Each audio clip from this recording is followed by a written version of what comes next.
Hi అండి, welcome to me రత్నాలు our channel. ఇవి పెన్సిల్ దొండకాయ మొక్కలండి.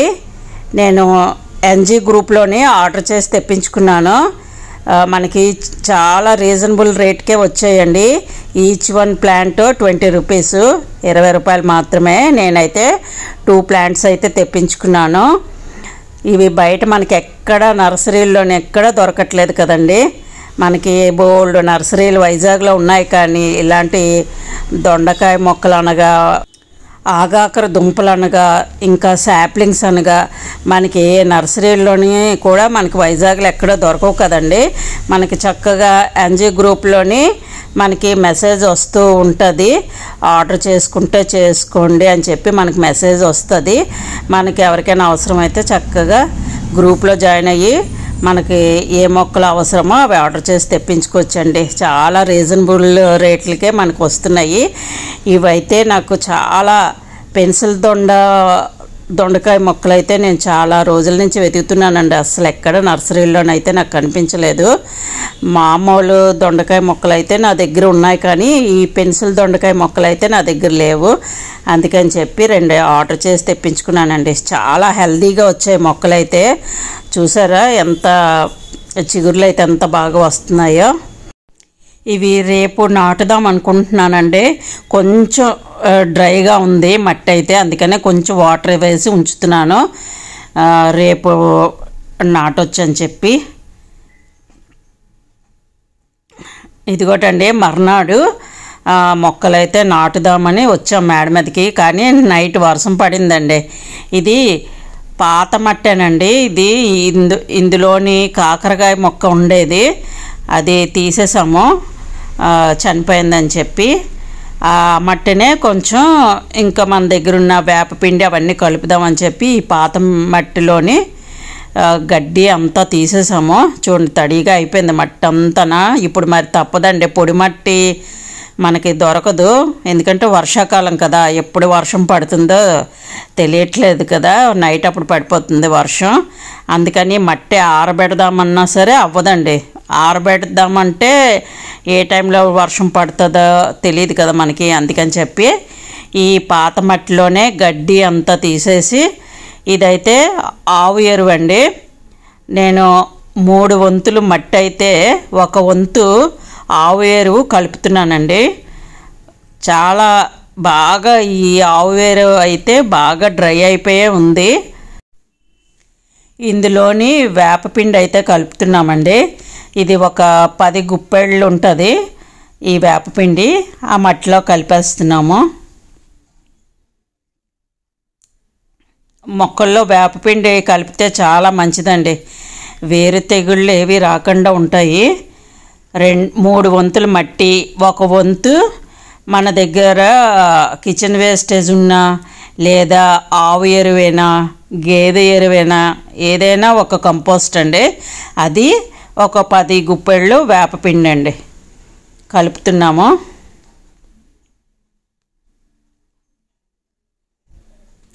ఇదిగోటండి ఈ టబ్లోనే వేస్తున్నాము. ఇప్పుడు దొండపాదులు అయితే ఇందులో వేస్తున్నాము. ఇది 100 రూపీస్ టబ్ ఉంటుంది కదండి, వెడల్పు టబ్ ఉంటుంది కదా, అందులో వేస్తున్నాము.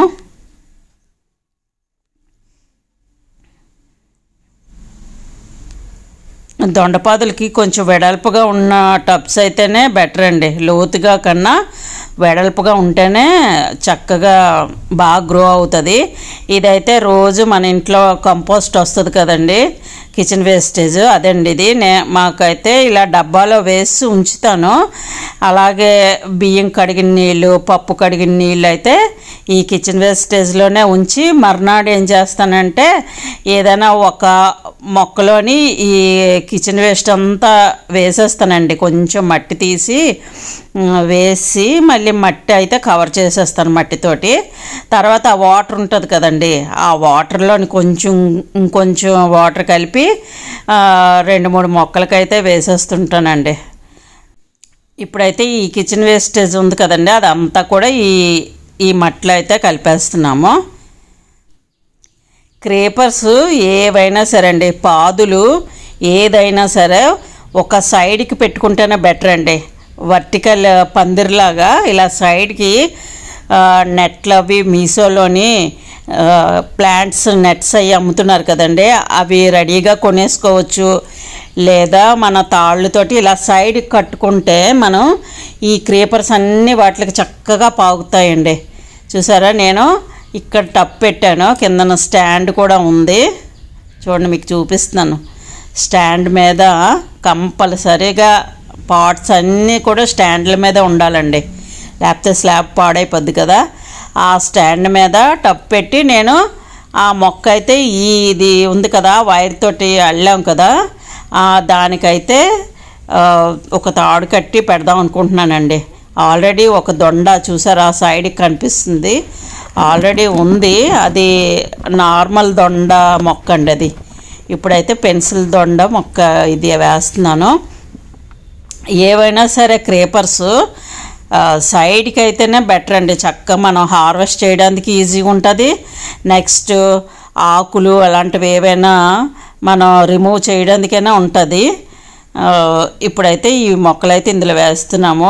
ఏది మట్టి కూడా డిస్టర్బ్ చేయలేదండి, ఆ మట్టి కూడా కొంచెం మెత్తగానే ఉంది, కొంచెం మట్టే కదా, అందుకని చెప్పి అలాగే వేసేస్తున్నాం. ఒక టబ్లోనే 2 వేసి వచ్చు. చూడండి ఎంత హెల్తీగా ఉన్నాయి కదా మొక్కలైతే. ఇక్కడ అసలు 1 డే అలా ఉంచినందుకే పక్క నుంచి కూడా చూడండి చిగుర్లు అయితే వచ్చేస్తున్నాయి. చాలా ఫాస్ట్గా గ్రో అయిపోద్దండి దొండపాదు, చాలా ఫాస్ట్గా గ్రో అయిపోద్ది. ఇప్పుడైతే ఈ టబ్లోనే మేము అలా వేస్తున్నాము. ఇది వరకు కూడా నేను కొమ్మ ద్వారాగా వేశాను, అది లాస్ట్ ఎండ్ స్క్రీన్లో పెడతాను చూడండి, ఆ విధంగా కూడా వేయచ్చు. ఇదైతే నేను స్ట్రైట్గా ఇలానే కొన్నాం కదా, అందుకని ఇలా స్ట్రైట్గా వేసేస్తున్నాను. ఇది వరకు వీడియోలోనైతే నేను ఇలాగా స్టెమ్ ఇలాగా ఏటవాలుగా ఇలాగా మట్టిలో పెట్టానండి, అలా కూడా వస్తాయి మొక్కలైతే. అంతవరకు నండి మట్టి అంతవరకు ఉందో అంతవరకు అయితే కవర్ చేసి అలా వేసాము. చూడాలి ఎలా వస్తాయో దొండకాయలు అయితే. నా దగ్గర ఆల్రెడీ ఉందండి మొక్క, కాకపోతే ఈ పెన్సిల్ దొండ బాగుంటుంది కదా, సన్నగా పొడుగ్గా వస్తాయి కదా ఈ వెరైటీ, అందుకోసమని తెప్పించుకున్నాను నేను. చాలా బాగా చిగుర్లు వచ్చేస్తున్నాయి చూడండి.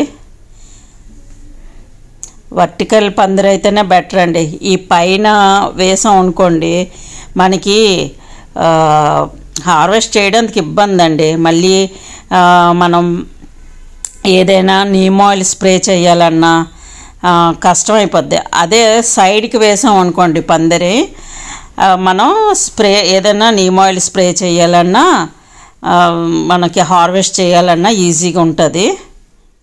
చూసారు, అక్కడ అంతవరకే ముయ్యాలండి, మొత్తం మూసేయకూడదు. రూట్స్ మనకి అక్కడ చిగుర్లు వస్తాయి కదా, కనుపు దగ్గర వరకే ముయ్యాలి. తర్వాత ఈ సైడ్ అంతా ఏం చేస్తున్నానంటే పుదీనా, మనం బజార్ నుంచి తెచ్చుకున్న పుదీనా ఉంటుంది కదండి, అదంతా ఆకులన్నీ తీసేసిన తర్వాత 1 డే అలాగా వాటర్లోని కాళ్ళు అయితే పెట్టేశాను. ఈ స్టెమ్స్ని చిన్న చిన్న చిగుర్లు అయితే వచ్చాయండి, అవి ఈ సైడ్ అంతా వేసేస్తున్నాను. ఏం పర్వాలేదండి, కొత్తిమీర ఏమైనా వేసుకోవచ్చు, లేదా ఇలాంటి చిన్న చిన్న మొక్కలు ఏవైనా పాలకూర మరీ ఎక్కువ కాకుండా కొంచెం ఈ చిన్న చిన్న మొక్కలు సైడ్కి వేసుకోవచ్చు. నా దగ్గర పుదీనా ఉండేదండి, ఎండాకాలంకి మొత్తం అంతా చనిపోయింది, అందుకని మళ్ళీ ఇప్పుడు నాటుతున్నాం. ఇందాకలా కిచెన్ వేస్టేజ్లో నీళ్ళు ఉన్నాయి కదండి, అందులో కొంచెం వాటర్ కలిపి మళ్ళీ వేస్తున్నాము. ఎక్కువ వేయట్లేదు, మట్టి చాలా తడిగా ఉంది కదా అని చెప్పి కొంచెం అయితే వేస్తున్నామండి. ఈ విధంగా మేమైతే ఇలా నాటుకున్నామండి పెన్సిల్ దొండకాయ మొక్కలైతే. చాలా ఈజీగా గ్రో అవుతుంది. మళ్ళీ ముందు వీడియోస్లో ఎప్పుడైనా సరే మీకు ఈ మొక్క ఎలా గ్రో అయ్యిందనేది మీకు ఎప్పుడైనా ఒక వీడియోలో చూపిస్తానండి. కొంచెం పెరిగిన తర్వాత వీటికైతే పెడతాను, ఆ వైర్లకైతే నేను ఆ క్రేపర్స్ని పెట్టామనుకోండి చక్కగా అల్లుకుంటుంది. ఓకేనండి, మళ్ళీ ఇంకొక వీడియోలో మళ్ళీ కలుద్దాం. బాయ్ అండి.